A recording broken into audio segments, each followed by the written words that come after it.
Hey, I'm Dev Patel. We're on set of my new movie, Monkey Man, my directorial debut. Spooky. Action!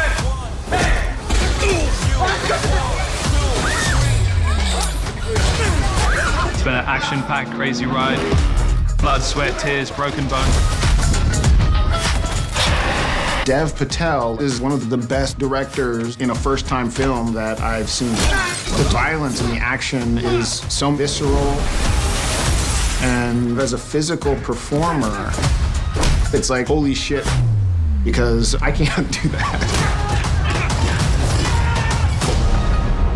Every day, I've prayed for a way to protect the weak.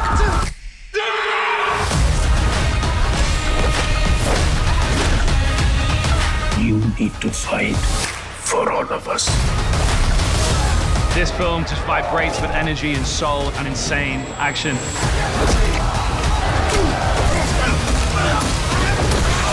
Hopefully you guys will come along for the ride with us.